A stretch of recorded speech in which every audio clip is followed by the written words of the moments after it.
السلام علیکم ورحمۃ اللہ وبرکاتہ۔ الحمد للہ رب العالمین والصلاة والسلام علی رسولہ الامین، اما بعد۔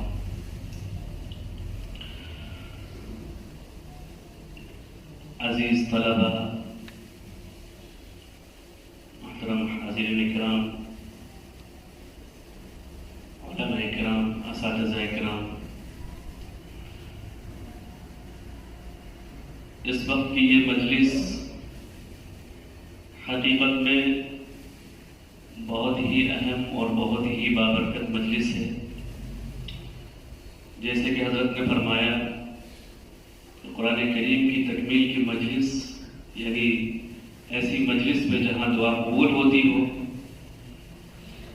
اس سے بڑھ کر اس سے بہتر مجلس اور کیا ہو سکتی ہے۔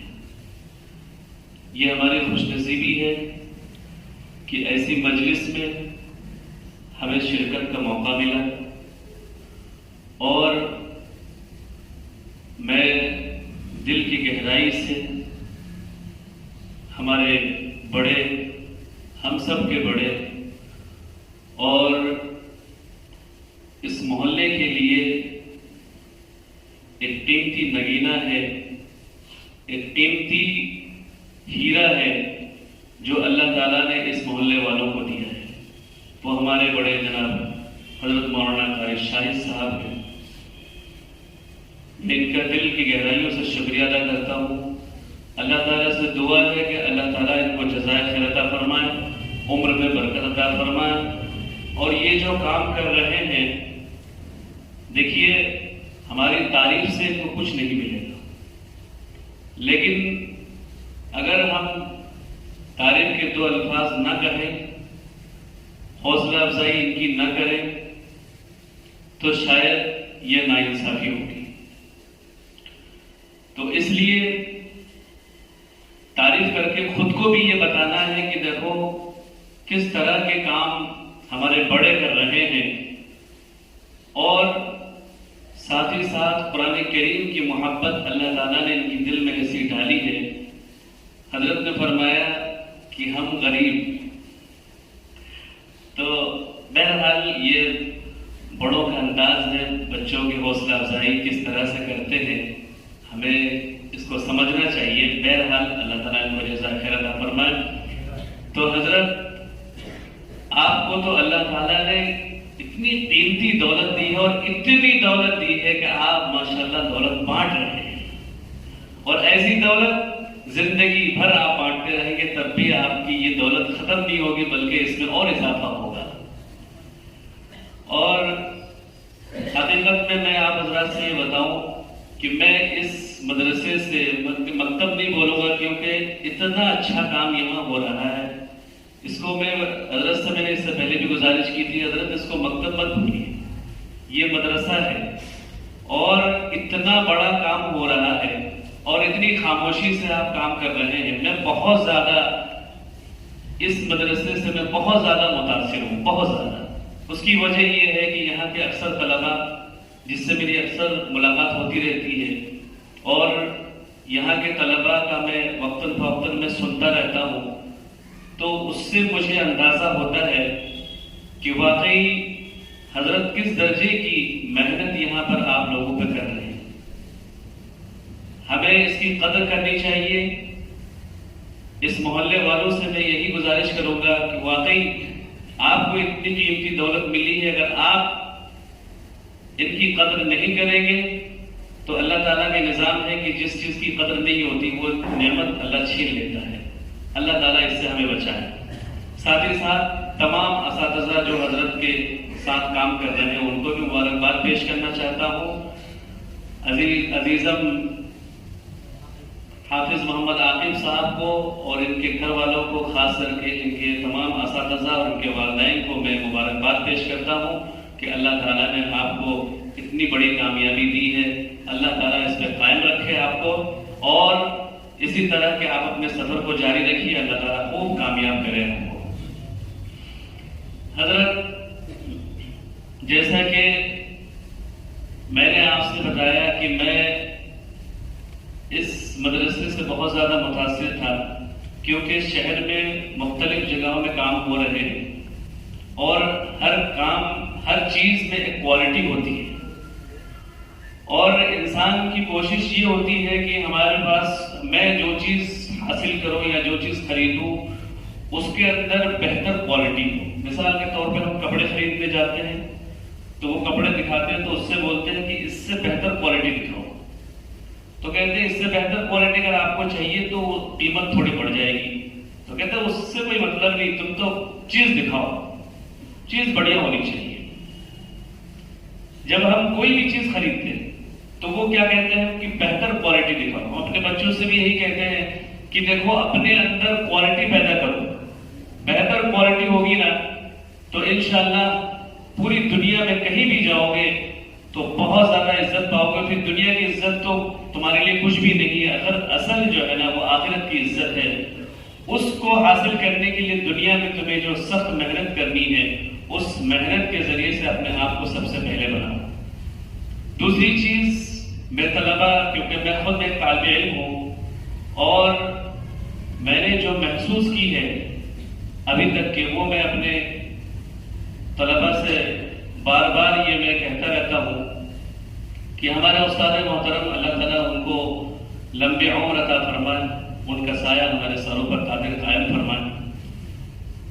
وہ ان کے اندر بہت زیادہ سختی تھی، سختی کرتے تھے وہ ہم لوگوں پر۔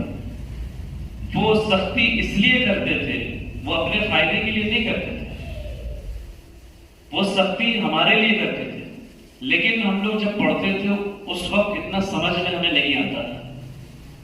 اب اس سے اندازہ لگائیے، ہم لوگ کہیں جانے کے لیے ان کے انڈر میں رہتے تھے، ہم لوگ 3-4 پردیسی بچے تھے ہم لوگ، تو کہیں جانے کے لیے پڑھائی کے علاوہ بھی ان سے چھٹی لیتے تھے تو حضرت ہمیں جانا ہے فلاں جگہ، تو وہ کہتے تھے کتنی دیر میں آؤ گے؟ وہ یہ نہیں کہتے تھے کہ اتنی دیر میں واپس آنا ہے۔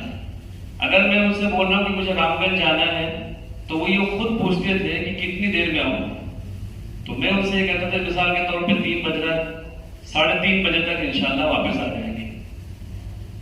تو کہتے تھے ابھی کیا ٹائم ہو رہا، ایسے گھڑی دیکھ کے وہ پوچھتے تھے، تو ہم لوگ دیکھ کے بولتے تھے 3، اچھا 3 بج رہا ہے نا، ٹھیک ہے 3:35 تک آ جانا۔ وہ اپنی طرف سے 5 منٹ اور بولتے تھے کہ 3:35 تک آ جانا۔ لیکن اگر کوئی بچہ 3:35 سے 3:40 کرتا تھا تو پھر آپ سوچ لیجئے وہ ہم لوگوں نے جھیلا ہے کہ کتنی سختی سے وہ پیش آتے تھے، کیونکہ وقت کا پابند بنانے کے لیے وہ یہ سب کرتے تھے۔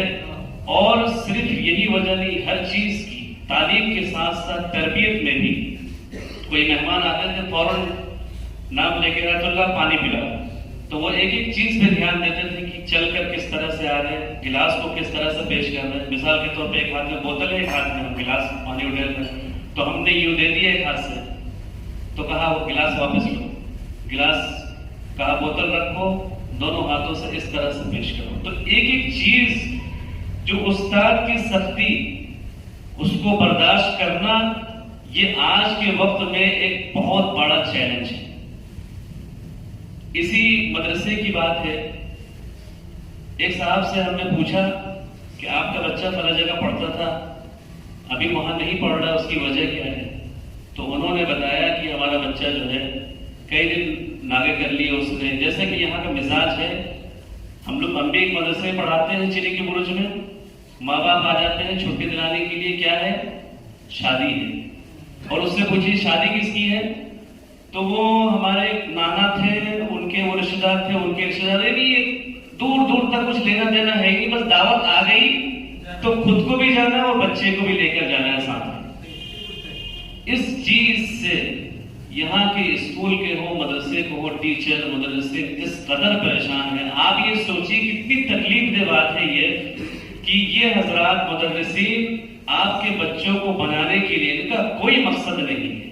آپ یہ سوچیے چھوٹی سی بات کہ اس کے بدلے میں ہم ان حضرات کو کیا دے رہے ہیں۔ اگر آپ یہ سوچیں گے تو اپنی ہی جگہ میں خود شرمندہ ہو جائیں گے کہ اتنی، یعنی دنیاوی اعتبار سے بھی ان کو ایک معمولی سی بھی ہم ان کو اس کا بدلہ نہیں دے رہے ہیں، اس کے باوجود یہ ہمارے بچوں کے لیے 24 گھنٹے تیار ہیں، نظریں گاڑے بیٹھے ہوئے ہیں، بچے آ گئے کہ نہیں آ گئے، کون آئے کون نہیں ہیں ان کو فون کر رہے ہیں، اتنی دلچسپی سے آپ کے بچوں کو جو ہے یہ تیار کر رہے ہیں، اور اس کے بدلے میں ہم کیا دیں؟ کچھ نہیں دیں گے۔ یہ صرف اس وجہ سے کر رہے ہیں کہ دنیا میں یہ جو کچھ ہم کریں گے اس کا بدلہ ہمیں اللہ آخرت میں دے گا۔ اللہ اس کی سمجھ ہمیں عطا فرما اور ان حضرات کی قدر کرنے کی توفیق عطا فرما۔ تو میں عرض کر رہا تھا کہ اپنے بچوں کو دعوت کے لیے چھٹی پر لے جا کر پھر اس کو لے جاتے ہیں، وعدہ کر کے جاتے ہیں کہ میں کل واپس چھوڑ جاؤں گا، اور 3 دن تک 4 دن تک واپس نہیں لاتے۔ پھر ایک دن آتے ہیں اور آ کے یہ کہتے ہیں کہ حضرت ایسا ہوتا، جھوٹ بولتے ہیں، جھوٹ بول کر وہ بچے کو۔ اب یہ بتائیے کہ ایک بچہ، جیسے کہ ہمارے بڑوں نے بتایا کہ ایک دن اگر کوئی بچہ سبق کی ناغہ کرتا ہے تو 40 دن کی برکت چلی جاتی ہے، اور وہ بچہ 4 دن تک 5 دن تک جو ہے یوں ہی چھٹی کر کے واپس آ رہا تو اس کا حال کیا ہوگا؟ اور استاد ان کے پیچھے محنت کر کے پھر وہ چیز جب دیکھتے ہیں کہ وہ بچہ 4 دن کے بعد ہم نے جو سبق پڑھایا تھا وہ تو پوری طرح سے ضائع کر کے آیا، تو کتنی تکلیف پہنچتی ہے اس کا آپ کو اندازہ بھی نہیں۔ تو میں یہ عرض کر رہا تھا کہ ان کے والد صاحب نے یہ بتایا کہ وہ بچہ شادی میں چلا گیا تھا، پھر ایسا ہوا پھر ویسا ہوا، تو مجھے بھی بہت الجھن ہوئی کہ اتنی ساری چیزیں انہوں نے برداشت کی، اور اس کے بعد انہوں نے کہا کہ بہت سختی کر رہے تھے اس لیے میں نے ان کو وہاں سے ہٹا لیا۔ اور پھر میں نے ایک صاحب سے کہا کہ آپ اپنے بچوں کو کہاں پڑھا ہے، تو وہ بچہ بھی موجود ہے، میں نام نہیں لوں گا۔ تو ان کے والد صاحب سے میں نے پہلے ہی کہا تھا کہ آپ کو اگر بچے کو پڑھانا ہے تو ہمارے قاری شاہی صاحب ہیں وہاں پر ان کو لے جائیے، لیکن ایک چیز یاد رکھیے گا، جس طرح سے وہ آپ سے کہیں گے اسی طرح سے آپ کو چلنا ہے اور آپ کے بچے کو بھی چلنا ہے۔ تو پھر اگر آپ چاہتے ہیں کہ ہمارا بچہ پڑھ جائے تو ایسا ہوگا۔ تو انہوں نے یہاں کا ماحول دیکھا، یہاں اپنے بچوں کو ڈالا، اور بچے کو ڈالنے کے بعد جب بھی آتے ہیں تو وہ ہمارا شکریہ اس لیے ادا کرتے ہیں کہ آپ نے ایسی جگہ مجھے بھیجا ہے۔ ہماری اس تعلیم سے مولانا کو کچھ نہیں ملے گا، مجھے پتا ہے، آپ کو بھی پتا ہے، لیکن میں آپ حضرات کو بتا رہا ہوں، طلباء کو اور طلباء کے جو والدین ہیں، میں ان سے میں یہ کہنا چاہتا ہوں کہ آپ اس مدرسے کی طرف دھیان دیجیے، اور جس طرح سے استاد سختی کر رہے ہیں، جس طرح سے وہ کر رہے ہیں، جو کچھ بھی کر رہے ہیں وہ آپ کے بچوں کے لیے کر رہے ہیں، آپ کے بچوں کی زندگی کے لیے کر رہے ہیں۔ اس چیز کو برداشت کر کے بلکہ ان کا پوری طرح سے ساتھ دیجیے، تو انشاءاللہ تعالی آپ کے بچے، آپ بھی کامیاب ہوں گے اور یہ بھی اپنے مقصد میں کامیاب ہوں گے، اور آپ کے بچے انشاءاللہ تعالی اس علم کو حاصل کرنے کے بعد پوری دنیا میں اس کو پھیلانے والے بنیں گے انشاءاللہ۔ تو میں یہ عرض یہ کر رہا تھا کہ ہمارے استاد محترم جب ہم لوگ جمعرات کے دن وہ خود سے یہ کہتے تھے کہ ٹھیک ہے تھوڑی دیر جا کے کھیل لو، جتنا وقت دیتے تھے اتنے ہی وقت میں ہم لوگوں کو، کیونکہ ان کا مزاج کا پتہ تھا، اتنے وقت میں فٹافٹ واپس آیا۔ تو مغرب کے بعد آپ کو پتہ ہے جمعرات کے دن مدرسوں میں چھٹی ہوتی ہے، تو وہ مغرب کے بعد ہم لوگ کھیل کے تھک جاتے تھے، پھر مغرب کے بعد کیا کرتے تھے، وہ ٹیپ اور اس ٹائم وہ کیسٹ چلتی تھی وہ ریل والی، اس کو لے کر بٹھاتے تھے سامنے قرآن شریف، اور پھر اس کے بعد 3 بچوں کو ہم لوگ کو بٹھاتے تھے، اور وہ سامنے بیٹھ کے پھر وہ کہتے تھے کہ اس کو ریکارڈ کرو، جو کچھ پڑھتے تھے ہم لوگ تو ریکارڈ کرواتے تھے، ہم لوگوں سے پڑھواتے تھے، تو اس کے بعد پھر کہتے تھے روکو اس کو پھر سنواتے تھے۔ ہم لوگ جب سنتے تو اپنی غلطی خود 3 بچے بیٹھے جب انہوں نے پڑھا تو وہ دوسرے سے پوچھتے تھے دیکھو سنو اس نے کیا غلطی کی، تو لب و لہجے کی جو اتاؤ چڑھاؤ ہے، جو اس کے اوزان ہے، اس میں اگر غلطی کرتے تھے تو وہ بچہ بتاتا تھا، پھر کہتے تھے اس کو اٹھاؤ، تو اتنا چکھواتے تھے کہ ہم لوگ بعد میں جا کے وہاں سے اٹھ کے جاتے تھے تو آپس میں یہ کہتے تھے کہ یہ بڑا میاں جان لے گیا، مار ڈالیں گے ہم لوگ، یہ کہتے تھے۔ مطلب اس وقت سمجھ میں نہیں آتی تھی ان کی سختی وہ۔ اور آج ہم ان ساتھیوں سے یہ کہتے ہیں، اور جب ملتے ہیں، ابھی 30 تاریخ کو پھر جانا ہے بارہ بنکی کے پاس، لکھنؤ کے پاس بارہ بنکی وہاں پروگرام ہے، ان ساتھیوں سے جب ہم ملتے ہیں تو ان سے ہم یہی کہتے ہیں کہ کاش وہ اور سختی کرتے اور چکھواتے ہمیں۔ تو آج میرے خیال سے جتنا انہوں نے ہمارے پیچھے محنت کی ہے، اور اللہ تعالیٰ جو کچھ بھی قبول کر کے پورے ہندوستان کے اندر ہم جا رہے ہیں، پورے ہندوستان میں بلائے جاتے ہیں قرآن کی برکت سے اور ان کی محنت سے، میرے خیال سے اور اگر سختی کرتے اور چکھواتے تو میرے خیال سے اس سے زیادہ ہمیں اور ملتا۔ تو اس چیز سے جو ہے کبھی بھی اساتذہ کی سختی کو سب سے پہلے سمجھو، لیکن پڑھائی کے زمانے میں سمجھ میں نہیں آتی. اب ہمیں سمجھ میں آ رہی ہے. ہمیں ایسا لگتا ہے کہ ابھی بھی ہم جائیں اور ان کے سامنے بیٹھ کر جو ہے نا ان سے کہیں کہ پھر سے وہ ویسے ہی ہمارے ساتھ پیش آئیے، بلکہ اس سے سختی سے پیش آئیے تو ہو سکتا ہمیں اور بھی کچھ ملے گا. لیکن وہ وقت نکل چکا ہوتا ہے.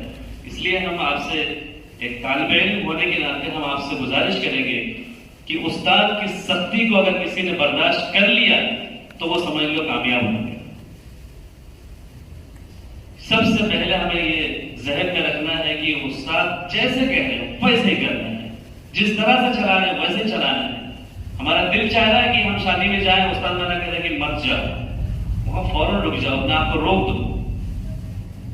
ان کو پتا ہے کہ تمہارے نقصان کے تم کتنا نقصان کرو گے اس کا، تم کو نہیں پتا.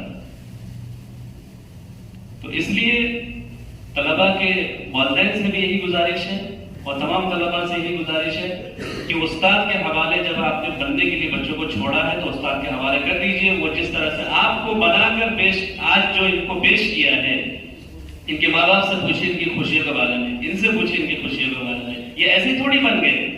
یعنی 30 پارے ایک ایک لفظ کو سیدھے میں بسانا یہ کوئی معمولی بات ہے، معمولی بات ہے. ہم آپ تمام حضرات سے یہ گزارش کرتے ہیں کہ آپ بھی ایک بار آئیے اور 10 سورتیں اس کو یاد کریے اور پھر دیکھیے کتنا، اور جس طرح سے یہ بچہ پڑھ رہا ہے تجوید کے ساتھ، جیسے کہ قرآن کریم کا حق ہے، اس طرح سے آپ اس کو 10 سورتیں پڑھ کر دیکھیے اور اس کو جو ہے یاد رکھنے کی کوشش کیجیے. اور پھر اس کے بعد مجلس میں اور اساتذہ کے سامنے اس کو پڑھنے کی کوشش کیجیے، عوام کے سامنے پڑھنے کی کوشش کیجیے. پھر دیکھیے کتنا مشکل کام ہے. پھر آپ کو اندازہ ہوگا کہ یہ جو بچہ حافظ بنا ہے وہ ایسے ہی حافظ نہیں بنا ہے، حافظ ایسے ہی نہیں بنا. اس کے پیچھے ان کے اساتذہ نے کتنی کڑی محنت کی ہے، تب جا کر یہ بچہ اس مقام تک پہنچا ہے. اللہ تعالیٰ ہم سب کو اس کی سمجھ دے اور اساتذہ کی قدر کرنے کی توفیق عطا فرمائے. اور ساتھ ہی ساتھ ماشاءاللہ ہمارے مولانا قاری شاہد صاحب، کیونکہ ان کے والد محترم اللہ تعالیٰ ان کے درجات کو بلند فرمائے. ان کے والد محترم ایک بہت بڑے عالم دین تھے اور انہوں نے اپنے خاندان میں وہ چراغ جلایا ہے جس کی روشنی ان کو تا قیامت ملتی رہے گی. ان کے خاندان میں تمام ان کے صاحبزادے، ان کے پوتے نواسے، نہ جانے کتنے حفاظ علماء قراء ان کے گھر میں موجود ہیں. خاندان میں تو ماشاءاللہ نہ جانے کتنے ہوں گے، ان کے گھر میں موجود ہیں. تو ان کے دل میں جو اللہ نے درد دی ہے وہ قرآن کریم کی، یہ آج اس ناچیز کو، اس چھوٹے سے طالب علم کو اتنی عزت جو دے رہے ہیں وہ ہمیں بھی پتہ ہے کہ ہمیں نہیں، یہ قرآن کریم کو عزت دے رہے ہیں. ان کو قرآن کریم سے محبت، ہم سے کوئی لینا دینا نہیں. قرآن کریم کی نسبت ہم سے جڑی ہوئی اس لیے یہ اتنی عزت دے رہے ہیں اور ہمیں یہ بتا رہے ہیں کہ دیکھو قرآن کریم سے ایسی محبت کرنی چاہیے، قرآن کریم والوں سے ایسی محبت کرنی چاہیے، علماء کرام سے، حفاظ سے، قراء سے اس طرح کی محبت کرنی چاہیے اگر تم قرآن کریم سے محبت کرتے ہو تو. یہ بتا رہے ہیں. اس لیے بڑے جو کچھ بھی کر رہے ہیں اس کا مقصد سب سے پہلے ہمیں سمجھنا چاہیے. اگر ہم مقصد سمجھ رہے ہیں تو ٹھیک ہے، ورنہ ہم بیوقوف ہیں کہ ہماری تو بڑی تعریف ہو رہی ہے، بڑی باوائی ہو رہی ہے. کچھ نہیں، یہ ہمیں راستہ بتا ہے. وہاں لکھنؤ میں ہم جب پڑھتے تھے تو جلد سے جلوس وہاں بہت ہوتے کیونکہ شیعہ سنی کا مسئلہ رہتا ہے وہاں پر. تو فرقانیہ میں اس ٹائم پرچی آتی تھی کہ صاحب کوئی تلاوت کے لیے کسی کو بھیج دیجیے. تو ہم لوگوں کو بھیجتے تھے وہاں تلاوت کے لیے. تو وہاں سے آتے تھے تو لے کے جاتے تھے، پھر واپس چھوڑتے تھے. درجے میں آ کے استاد سے کہتے تھے ماشاءاللہ آپ کے بچے نے کمال کر دیا، بہت شاندار پڑھا. تو ٹھیک ہے، وہ چلے جاتے تھے. اس کے بعد بلاتے تھے، وہ بلا کے کہتے تھے کیا کہہ رہے تھے. تو ہم لوگ بہت خوش ہو جاتے تھے کہ بڑی تعریف ہوئی ہماری. تو کہ اس سے خوش ہونے کی ضرورت نہیں ہے،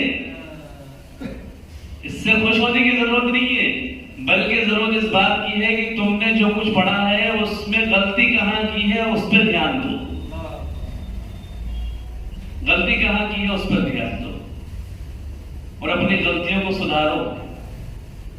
ان کو جتنا ان کو علم تھا اتنی تعریف تمہاری کر دی، لیکن تم کو یہ پتا ہونا چاہیے کہ ہم نے کتنا اچھا کام کیا اور کہاں کہاں غلطی کی ہے، کسی کی تعریف سے اتنا خوش مت ہوا کرو، اس سے شیطان بہت آسانی سے بہکاتا ہے۔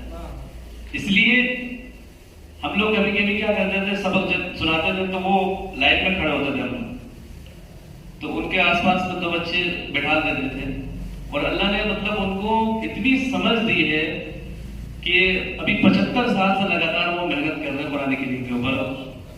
تو جیسا سبق کا ٹائم ہے تو کہتے تھے کھڑے ہو جاؤ، تو پوری لائن سے ہم لوگ قرآن شریف لے کے کھڑے ہو جاتے تھے، اور وہ سبق خود ہی سنتے تھے۔ لیکن آموختہ یا سبق والا جب ہم لوگ سناتے تھے تو لائن میں کھڑے ہوتے تو سوچتے تھے آج تو بہت اچھا یاد کیا ہم نے، آج بہترین طریقے سے سنائیں گے تو تعریف ملے گی ہمیں۔ جیسے لائن آگے بڑھتی تھی، جہاں تک پہنچے تو پتہ نہیں کیسے اللہ نے ان کو کیا علم دیا تھا، وہ یہ کہتا تھا کہ چلو ان کو سنو۔ اور کبھی کبھی سوچتے تھے رہنا کہ اللہ آج تو یاد نہیں ہے، تو بہت کچا ہے اور پٹنا ہے آج تو، ادھر کہتے تو مزہ آ جائے۔ لیکن اس دن لائن بڑھتی جا رہی، دل کی دھڑکن تیز ہو رہی ہے، مگر وہ سیدھے وہی پہنچ گئے۔ تو اس طرح سے مطلب وہ سنتے تھے، اور پھر جب ہم لوگ سناتے تھے تو سنانے کے بعد کسی دن اگر ہمیں یہ لگا کہ ہم نے بہت اچھا سنایا، تو پھر وہ اس چیز کو ہمارے دل سے، اس غلط فہمی کو دور کرنے کے لیے فوراً یہ کہتے تھے آج سنایا تو یاد تو اچھا تھا لیکن لب و لہجہ کوئی خاص نہیں تھا۔ اور جس دن لب و لہجے سے سنا رہے ہیں وہ بالکل ایک دم بہترین طریقے سے جو ہے نا ہم نے سنایا، لب و لہجہ بہت اچھا تھا، ہم کو خود کو بھی ایسا لگا آج ہم نے ایسے محسوس ہوا کہ بہت اچھا سنایا۔ تو کہتے بھائی لہجے میں سے کام نہیں چلے گا، تجوید پہ دھیان دیجیے۔ خالی لہجے جلی سے بچنے سے کام نہیں چلے گا، لہجے کبھی پر بھی دھیان دیجیے۔ تو یہ اس طرح سے فوراً جو ہے اس کو، یعنی جو ایسی چیز ہوتی ہے ہمارے لیے نقصان دہ چیز نہیں، ظاہر سی بات دل میں اگر یہ خیال آ گیا کہ ہم نے یہ کام بہت اچھا کیا تو پھر وہ شیطان بہت آسانی سے دکھاتا ہے۔ اس لیے اس چیز کو ختم کرنے کے لیے وہ فوراً وہ کچھ نہ کچھ جو کمی ہوتی تھی اس طرف دھیان دیتے تھے کہ اس طرف دھیان دو۔ تو ہم بہتر سے بہتر کام کرنے کی کوشش کریں اور اپنی کمیوں پہ ہمیشہ دھیان دیں کہ ہم نے کیا کمی کی ہے، ہمارے اندر کمی کیا ہے۔ اگر ہر وقت ہم اپنے کمی پہ دھیان دیں گے تو ہمارا کام بہتر سے بہتر ہوتا جائے گا، اور ہم جس طرح سے یہاں پر محنت چل رہی ہے انشاءاللہ تعالیٰ ہم کو دیکھ کر دوسرے مدرسے والے بھی یہ سوچیں گے کہ دیکھو فلاں جگہ اتنی اچھی تعلیم ہو رہی ہے، ہمارے بھی ایسی ہونی چاہیے۔ اور ایک دوسرے کی نقل کرتے کرتے سدھار بہت تیزی سے پورے جے پور کے اندر یہ سدھار آئے گا، اور جے پور کے اندر سدھار کی بہت سخت ضرورت ہے۔ حضرت کو بھی پتا ہے، حضرت بھی ماشاءاللہ مختلف جگہوں میں امتحان کے لیے جاتے ہیں، امتحان لینے کے لیے، تو حضرت کو بھی اس کا اندازہ ہے، اور جس باریکی کے ساتھ، جس ادائیگی اور بہترین تجوید کے ساتھ قرآن کریم پڑھ رہے ہیں یہاں کے بچے، مجھے بے حد خوشی ہے، اور سننے کے بعد یہ احساس ہوتا ہے کہ کاش ان کی طرح ہم بھی کام کریں۔ اللہ تعالیٰ ہمیں بھی اس کی توفیق دے۔ اور ظاہر سی بات ہے جب ہم لوگ کو سننے کے بعد یہ دل میں یہ جذبہ ہوتا ہے کہ جس طرح سے حضرت کام کر رہے ہیں ہم بھی کچھ ایسی جو ہے اس طرح کے کریں تو اس محلے کے بچوں کو فائدہ ہو۔ ہم ایک بار پھر سے اس محلے کے ذمہ دار حضرات سے گزارش کروں گا کہ یہاں پر جو بھی مدرسہ چل رہا ہے اس کی، یہاں پر جو اساتذہ محنت کر رہے ہیں اس کی بھرپور قدر کیجیے، اور ان جو طلباء ہمارے سامنے بیٹھے ہیں ان طلباء کے والدین سے بھی ہم پھر سے ایک بار گزارش کریں گے کہ اپنے بچوں کو جس طرح سے یہاں کا جو نظام ہے، جس طرح سے یہاں کے اساتذہ چلانا چاہتے ہیں ان کو پوری طرح سے ان کو اختیار دیجیے اور پوری طرح سے ان کا اس کا ساتھ دیجیے۔ انشاءاللہ تعالیٰ یہ مدرسہ بہت تیزی سے آگے بڑھ رہا ہے اور بڑھے گا، اور صرف جے پور ہی نہیں بلکہ راجستھان کے پورے ہندوستان میں انشاءاللہ تعالیٰ یہ بچے آگے بڑھ کر جائیں گے، اور پھر پورے ہندوستان میں کیا پوری دنیا میں انشاءاللہ اس دین کو پھیلائیں گے، قرآن کریم کی تعلیم کو پھیلائیں گے انشاءاللہ۔ اور اللہ تعالیٰ ہم نے اگر کہنے میں کوئی غلطی کی ہو تو ہم معافی چاہتے ہیں، اگر ہماری کوئی بات آپ کو بری لگی ہو۔ جو ہمیں یقین جاری ہے کہ حضرت سے میں نے کہا کہ بچے نے جو ہے آپ کے لیے کہا ہے، تو ہم نے کہا حضرت بچوں کو تو بچے پسند آتے ہیں، بچے چاہتے ہیں کہ بچے جیسے کھیلنے میں بھی بچے چاہتے ہیں بچے ہمارے ساتھ، بڑوں کو تو خیر اس سے ڈرتے ہیں، اس سے کچھ سیکھتے، ٹھیک ہے، لیکن بچے چاہتے ہیں بچوں سے سیکھیں۔ تو ظاہر سی بات ہے ہم بھی سیکھنے والے ہیں، یہ بھی سیکھنے والے ہیں۔ تو ہمیں آپ نے سیکھنے کا موقع دیا، اس کے لیے بہت بہت آپ کا شکریہ. اللہ تعالیٰ آپ کو جزائے خیر عطا فرمائے. اور جو جس طرح سے آپ کام کر رہے ہیں ہم بھی انشاءاللہ نقل کرنے کی کوشش کریں گے. اللہ تعالیٰ ہم سے بھی اس طرح سے کام لے. آپ سے گزارش ہے کہ آپ ہمارے لیے دعا فرمائیں.